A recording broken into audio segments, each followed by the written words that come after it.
చూడవచ్చు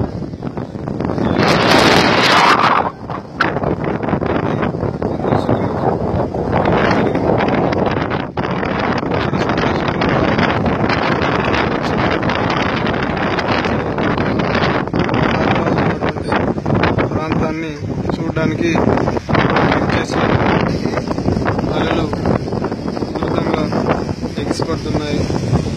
సో ఈ వరద నీరు రోజు రోజుకు భారీగా చేరుతుంది. దీంతో ప్రాజెక్టు యొక్క గేట్లను కూడా ఎత్తే అవకాశం ఉందని మనకు సమాచారం.